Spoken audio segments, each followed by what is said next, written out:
Hey guys, Flips here. Today I'm going to be going over 5 games I regret selling. Now, whether you resell video games or you just sometimes, you get caught up and you need, you just want to downsize, whatever, sometimes you get rid of games that you kind of regret later on. So today we're going to be going over 5 games that I, regret getting rid of. Number one is Haunting Ground. I had been wanting this game for quite a while, years and years actually, and I finally got a copy last April of 2020. I was playing it off and on. I upgraded my TV. I got the PS2 set up with that, and I got stuck on it, and then just a few months ago, I actually sold it for like a good profit, like over $200 more than I paid for it. So I'm not really complaining about the price, and I want to make that clear. I'm not really complaining about the price I sold these games for because I enjoyed the profit. I just miss how owning them. But anyway, sorry about that. Anyway, I do miss having Haunting Ground because I miss owning it. I miss owning a copy, but I'm going to be also honest and say that I don't, I probably wouldn't play it. So, I mean, I kind of want to play it, but I kind of don't. So, whatever. Second game on this list is going to be Muramasa Rebirth on the PS Vita. I was actually really enjoying that game. It's just a really beautiful, fun hack and slash kind of game. Just an enjoyable one. I did own the Wii version, the original, and then I also own the Vita version. I've sold both of those. I do wish I would have kept one of them, the Vita version, mostly because it was just the better version overall, plus trophy support, so, But, anyway, I did sell that game for a decent bit of profit on my end as well, so I can't really complain about that, but I do miss kind of owning the game and just having it around to play. Because I think I would revisit it, even if I didn't, play on the guy's side, because I wasn't really enjoying his that much, but, Momohime? Her side was just fun to play. So, anyway, third game is Sudaiki on the Xbox. So I actually got rid of this game for about the same price I sold it. It was like $10. It's a cheap game. I think it's going for like 20 right now, but even then, it's not that bad. It's a pretty interesting RPG, honestly. Action adventure RPG, however you want to, label it.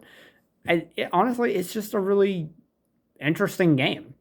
But what happened was I wasn't really, I didn't really have a way to play my original Xbox anymore because I took the old CRT TV out of my room to make room to have other things in there, and I didn't really want to go through the hassle of plugging my trying to find a plug-in for my my smart TV and all that. So I sold the Xbox, which was fine with me because whatever.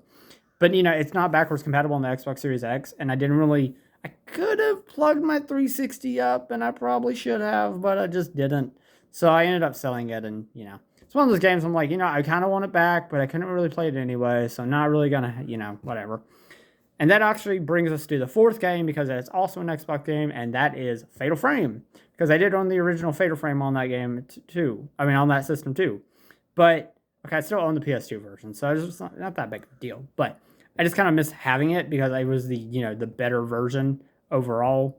But, again, couldn't really play it. I mean, I could, but honestly, I don't want to try to plug up my 360 now, because, I've got the Series X. It plays 360 games. I don't really need it. I mean, So anyway, I kind of do regret selling Fatal Frame. I don't really remember exactly I think I bought it for like $32 and I sold it for $50. I think that's about what I did.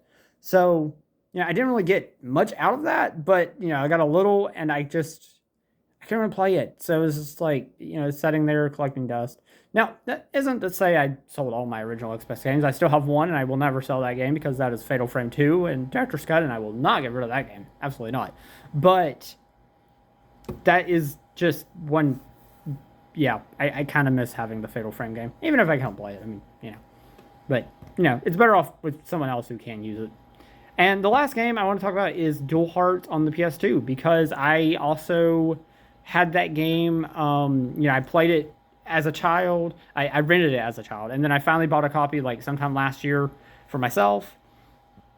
And I had played a little bit of it, but not much. And it kind of just dropped off. Like I never really got to play it that much. And then I sold it for like $120 or something, 125. I got a decent profit off of it though. I paid like 50, so you know.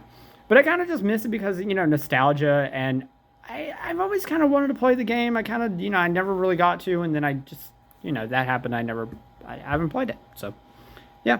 Anyway though, those are 5 games that I regret selling. Now that isn't to say I will buy any of them back, because I won't, because they're too expensive, and I'm not going to do that, and I don't care that much. But we all have those games that we kind of get rid of, and then a few months later you're like, oh, I want to play that, and then you can't, and then you're left with what you have.